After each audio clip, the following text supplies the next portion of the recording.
O ba yan, magandang umaga ang Kuya Ed uli.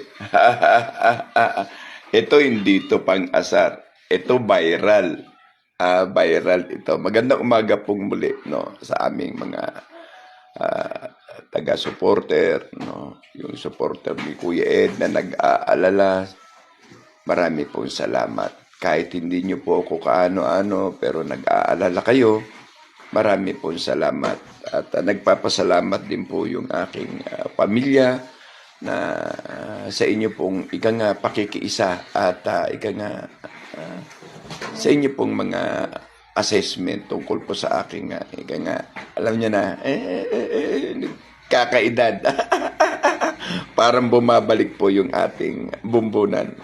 Siya nga pala ba yan? Ito po ay isang kuha, no? Sa kuha ng atin na kapatid, no, ipinadala po sa atin. Ito po ay isang content na nagpapatunay po na ang Mindanao base po sa ating mga tinalakay at ginawang subscripto tungkol sa pagtalakay at pagdevelop sa ating pong likas na yaman. Hindi po gera. Tangina. Palusot nyo lang yan. Kaya nga kayo nagnakaw dahil projected nyo ang mga pangyayari ngayon since 2023. Kaya inagad ninyo dahil sa inyong kagutuman sa mga pagnanakaw dahil ang panahon ni Duterte hindi kayo po pwede. So admitted po namin na totoo po yung bagay na yan. Pero ito po, pagpapatibay na naman na dapat pakinggan nyo ang Kuya Ed, no? Sa lahat ng talakayan since 2023 up to now, ang sigaw po namin ay bumalangkas ng batas upang resolbahin ang problema at i-improve or i-develop ang ating likas na yaman. Nagkakagulo ang mundo dahil saan? Sa problema sa likas na yaman. Kung ito sa inyong pagnanakaw ng salapi sa kaban ng bayan ay inyong tinapunan ng pansin.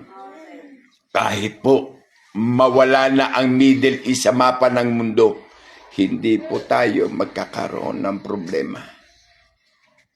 Pero dangan nga lang din na alinsabay o isang sausaw ang inyong ginawa upang ma-project ninyo na ang gera nawa ay mangyari sa mundo at mawala na ang eleksyon, so kayo ang umupo para mga prime minister sa putang inang buhay ninyo mga gunggong.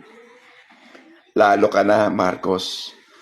Lalo na kayong mga alipores ng putang inang silupin, lalo na kayo.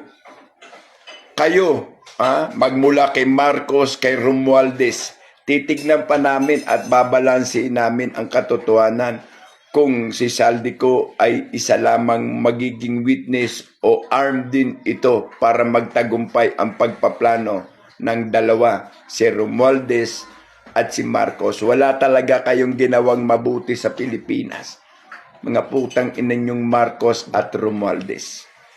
Ito, alinsabay sa problema sa Middle East at alinsabay din sa aming mga tinig since 2023 na i-develop ninyo ang likas na yaman hanggat may panahon pa, dahil ang makikinabang nito ay ang ating mga mahal sa buhay at kapu-apuhan. Diba? Ngayon, babaliwalain nyo na naman. Hanggang sa papasok dito ang BRICS at papasok dito ang United States of Goddamn America. Dahil pag hinindian natin yan, tayo mismo ang gegerahin. Kaya ito ang platform ng EDCA. Dahil alam nila na darating ang panahon in a secondary program in alliance sa kung sakali man hindi matuloy ang Third World War sa gusto nila, dahil hindi matutuloy ang pandemic sa susunod. Dahil alam na natin ang diskarte nila, ito ang mangyayari. Maggagawa sila ng programa at komunikasyon upang sansalain at saulain na naman uli ang development nito. Pero tandaan nyo ito po ay sa Mindanao. Mukha hong kakain kayo ng bigas bago mangyari ang inyong plano, United States of Goddamn America. Diba? Kaya nga siguro dito yan sa Mindanao inilagay upang mapangalagaan at mabantayan ang bantayong ng interes na para sa Pilipino lamang. At ito rin ang dahilan kung bakit takot na takot kayo himiwalay ang Mindanao sa Pilipinas. Di ba? Lusbi lang kayo, lusbi. Lusbi o luslus nyo? Lusbi. Hindi na Minda. Dapat yan lusbi, Minda. Pero, Mindanao remain. Mindanao Independence Movement. Kaya kung hindi nyo kayang i-develop ito, putang inang gobyerno ni Lupin, kami sa Mindanao, pagpipilitan namin at gagawa kami ng paraan para i-develop ito. But only for the people of Mindanao.